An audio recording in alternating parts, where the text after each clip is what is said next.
और खुदा के जी आदम को जोर ताली के साथ वेलकम करें। Praise hallelujah, praise hallelujah, praise hallelujah. Thank you Jesus, thank you Jesus. Hallelujah, hallelujah. और मसीह के बरकत और खूबसूरत और जलाली नाम में आप सबकी सलामती हो। हालेलुया। और आए खुदा के जलाल के लिए हम जोरदार तालियां बजा देंगे।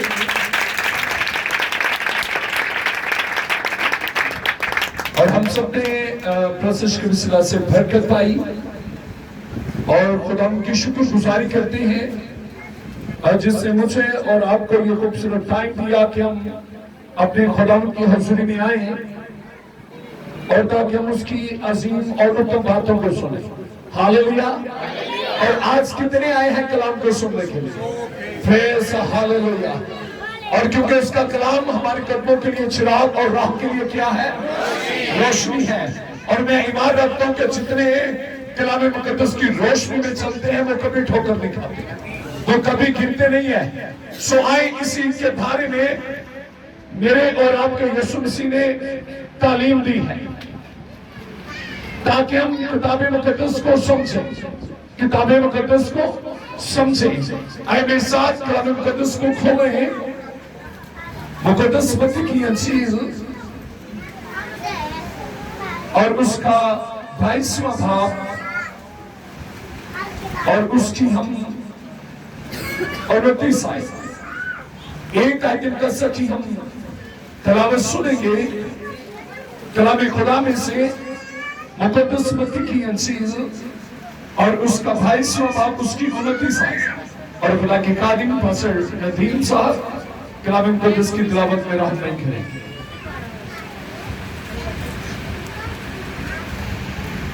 यीशु में आप सबकी सलामती हो। हमारे लिए आज की तिलावत मुकद्दस मत्ती की अंजील उसका 22वां बाब और उसकी 29वीं आयत। यीशु ने जवानों से कहा कि तुम गुमराह हो, इसलिए कि ना किताब मुकद्दस को जानते हो ना खुदा की कुदरत को। आमीन। कलाम खुदा का पढ़ा जाना और सुना जाना हम सबों के पैसे है। आमीन। आइन जोरदार तालियों में कलाम खुदा को वेलकम करते हैं। जोरदार तालियों में कलाम खुदा को वेलकम करते हैं। जी शुक्रिया, थैंक यू, बैठ जाइए। और आज जो कलाम खुदा में से हमने एक आयत मुकद्दस को सुना है और कलाम खुदा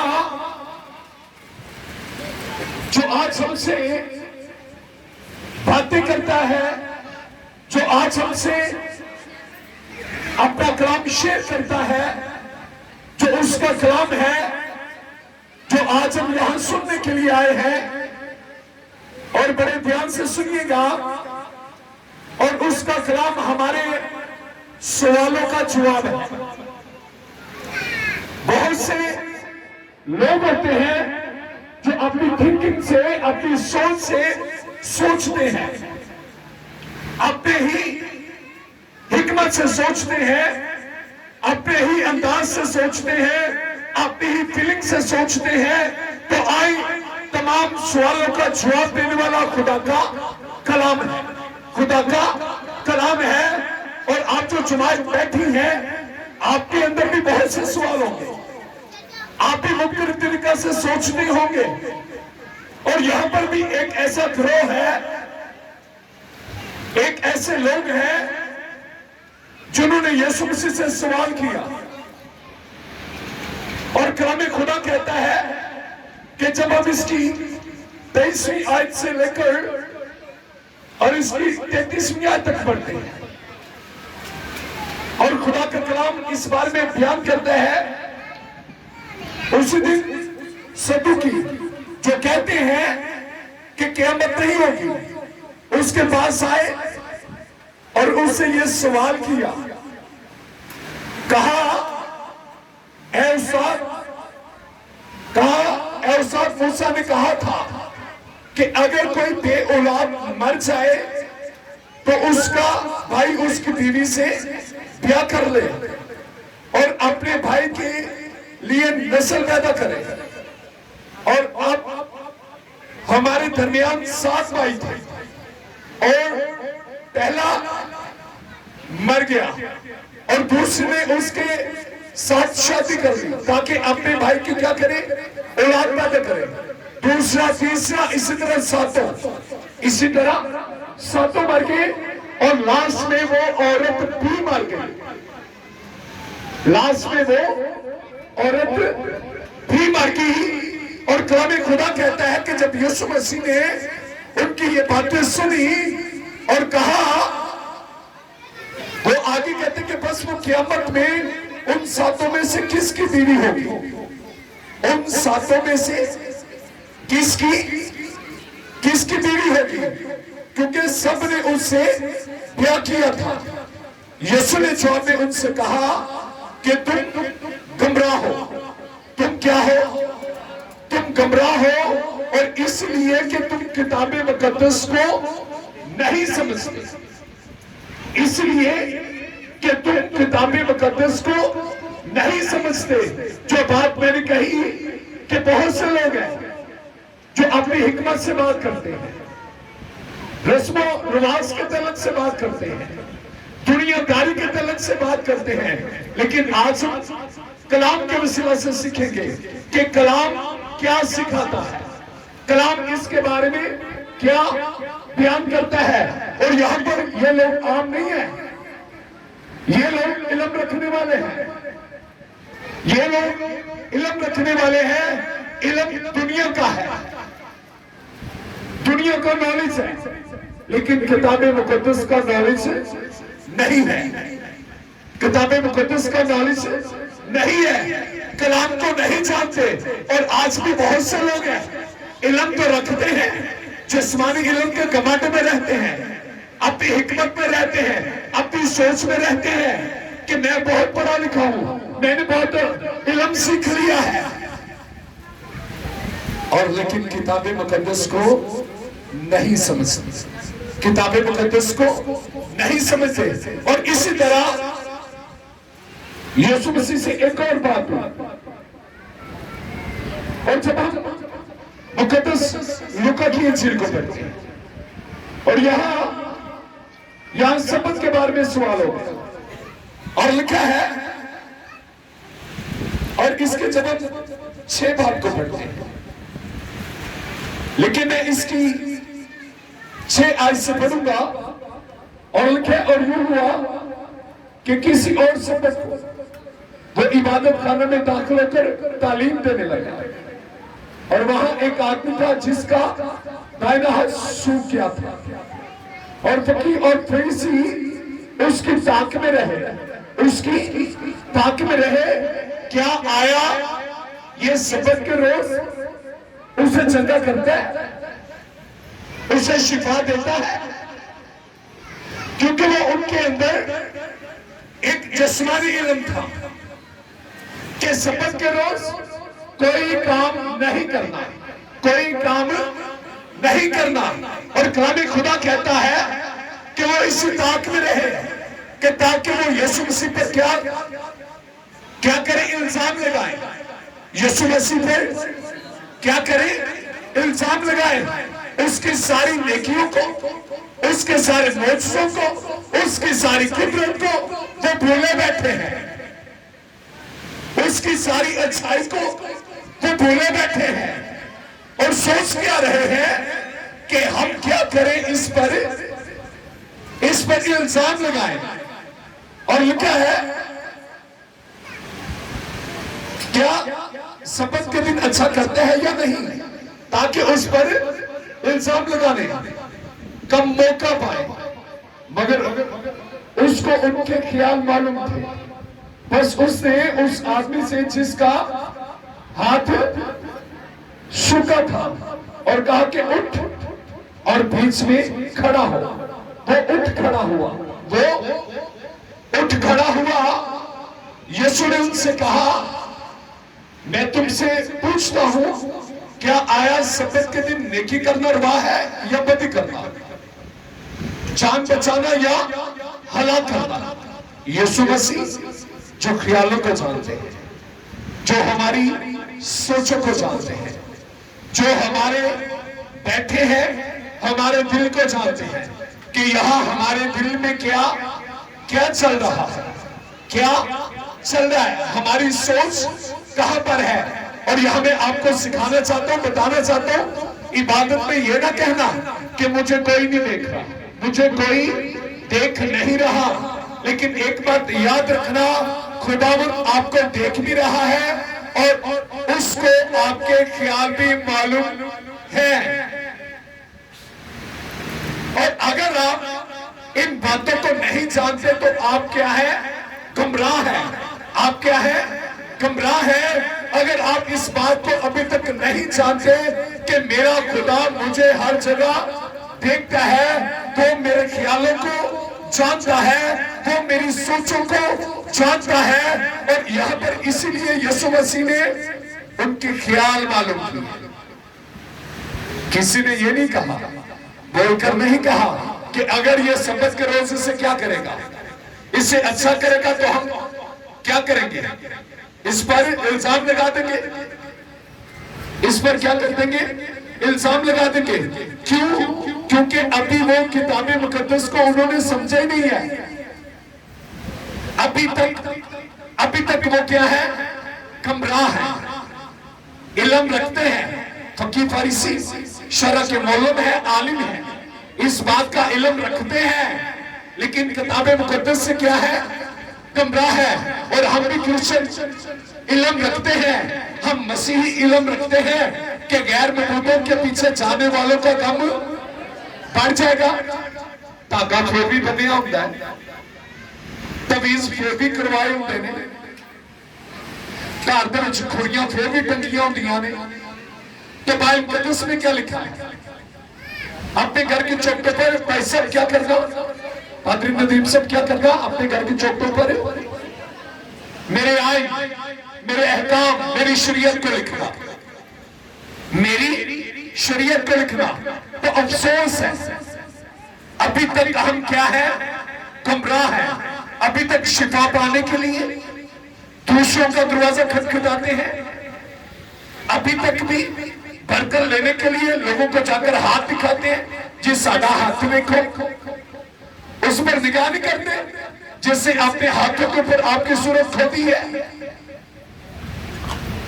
अभी तक यीशु मसीह ने कहा कि तुम क्या हो, तुम गुमराह हो, औलाद पाने के लिए गैर मौजूदों का सहारा लेते हो।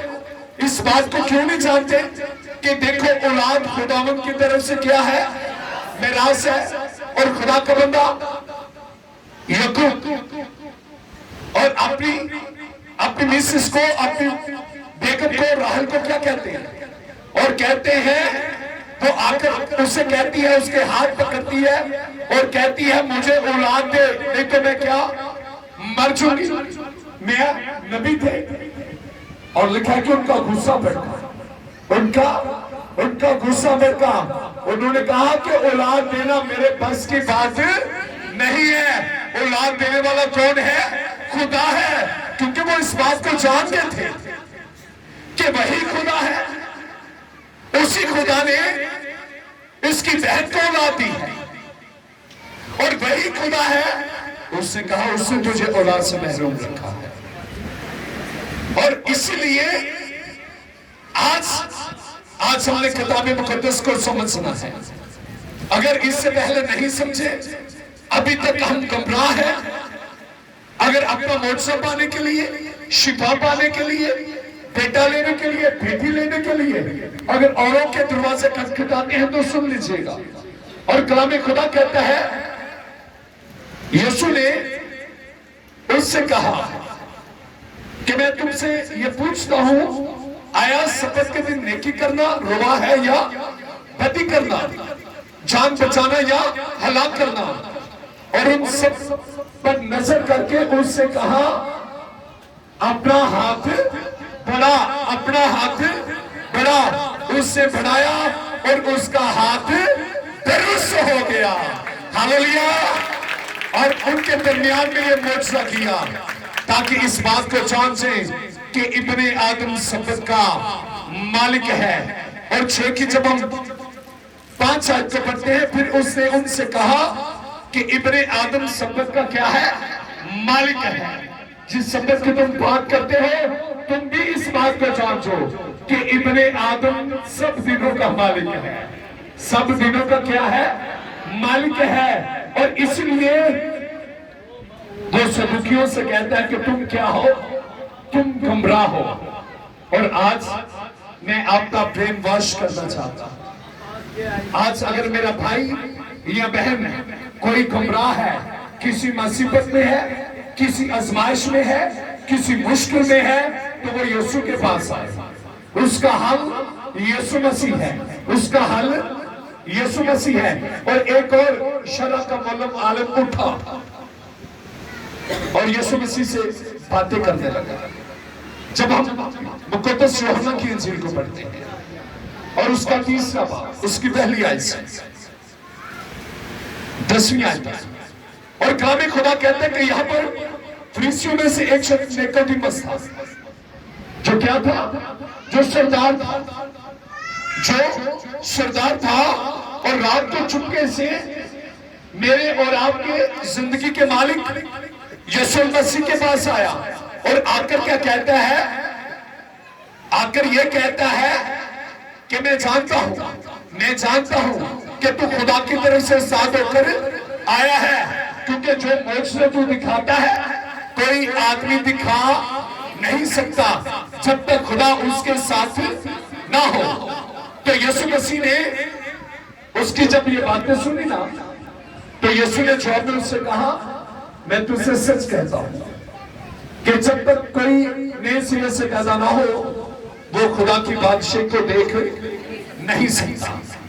निकोदेमुस ने उससे कहा, आदमी जब बूढ़ा हो गया हो तो क्यों कर पैदा हो सकता है? क्या वो दोबारा अपनी मां के पेट में दाखिल होकर पैदा हो सकता है? ये भी एक आलिम है। ये भी एक क्या है? आलिम है। शरीयत को जानने वाला है। ये उस्ताद है। ये बनी इस्राएल का क्या है? उस्ताद है। और कलाम खुदा कहते हैं जब यीशु मसीह ने उससे कहा ना, तुझे नए सिरे से पैदा होना जरूर है, वो भी परेशान हो गया। वो भी परेशान हो गया कि कैसे पैदा हो सकते हैं? कैसे पैदा? उससे कहा कि आदमी जब बूढ़ा हो गया हो, सवाल तो बनता है। और जैसे हमारे पीछे बुजुर्ग बैठे हैं, अगर इन्हें कोई कहे आपको नए सिरे से पैदा होना है, तो जब ये भी इल्म से नावाकिफ होंगे, जब किताब मुकद्दस को नहीं समझेंगे, जब कलाम को नहीं समझेंगे, तो इनके अंदर भी ये सवाल उठेगा कि आदमी जब बूढ़ा हो गया हो तो क्यों कर पैदा हो सकता है? यीशु ने जवाब दिया, मैं तुमसे सच कहता हूं कि जब तक कोई आदमी पानी और रूह से पैदा ना हो, वो खुदा की बादशाह में दाखिल नहीं हो सकता। जब तक कोई आदमी पानी से बदशुमा ना ले, वो खुदा की बादशाह में दाखिल नहीं हो सकता। तो आज जितने गुमराह सुन ले इस बात को, यीशु मसीह ने कहा। यीशु मसीह ने यहां पर इस राज को खोल दिया है, इस बात को खोल दिया है। लिखा जो जिस्म से पैदा हुआ है जिस्म है, और जो रूह से पैदा हुआ है रूह है। तो चुप न कर कि मैंने तुझसे कहा कि तुम्हें नए सिरे से पैदा होना जरूर है। तुम्हें नए सिरे से पैदा होना जरूर है। जब ये सारी बातें हुई ना, निकोदेमुस ने जवाब में उससे कहा, ये बातें क्यों कर हो सकती हैं? यीशु ने जवाब में उनसे कहा, बनी इस्राएल का उस्ताद होकर क्या तू इन बातों को नहीं जानता? क्या तू इन बातों को नहीं जानता? और इसलिए आज भी बहुत से क्रिश्चियन लोग हैं जो इन बातों को अभी तक भी नहीं जानते कि हमें नए सिरे से पैदा होना जरूर है। ऐसे ही जिंदगी गुजारे जा रहे हैं, ऐसे ही टाइम गुजारे जा रहे हैं। और आज गौर कीजिए, आज अपने ऊपर गौर कीजिए, आज अपनी जिंदगी पर गौर कीजिए। क्या मैं यूं ही तो नहीं जिंदगी गुजार रहा? ऐसे तो नहीं मेरा टाइम निकलता जा रहा? यीशु मसीह ने पानी के बचने की मनादी की। यीशु मसीह ने शरा के आलिम से मौलम से कहा तो चुप ना कर, तुझे नए सिर से पैदा होना जरूर है। तो आज मुझे और आपको क्यों नहीं है? किताबे मुकद्दस को समझे, रस्मों को छोड़ दें, बाकी सारे सवालों को छोड़ दें, किताबे मुकद्दस को समझें। और इसी तरह कलाम खुदा कहता है कि जब उन्होंने सवाल किया और कहा कि लाश में वो किसकी बीवी होगी, किसकी बीवी होगी, लेकिन बस वो क़यामत में उन सातों में से किसकी बीवी होगी, क्योंकि सबने उससे क्या किया है, ब्याह किया था। यीशु ने जवाब में उनसे कहा कि तुम क्या हो, तुम गमराह हो, तुम गमराह हो। क्यों गमराह हो? इसलिए कि ना किताबे मुकद्दस को जानते हो, ना खुदा की कुदरत को, ना किताबे मुकद्दस को हम जानते हैं, ना उसकी कुदरत को जानते हैं कि वो आपके लिए क्या कर सकता है। वो आपके लिए 38 वर्ष के बीमार को चंगा कर सकता है। वो आपके लिए पानी को मैं बना सकता है। वो आपके लिए 4 दिन के लाजर को जिंदा कर सकता है। वो आपके लिए बहरे कुलसम को 2 हिस्सों में कर सकता है। वो आपके लिए आसमान से मन बरसा सकता है। और वो आपके लिए जन्म के अंदर की आंखों को खोल सकता है। और वो आपके लिए अपनी जान दे सकता है। और वो आपकी जान बचा सकता है। और वो आपको औलाद दे सकता है। वो आपको घर दे सकता है। वो आपको बरकत दे सकता है। और हालेलुया, वो आपके लिए सब कुछ कर सकता है। हालेलुया।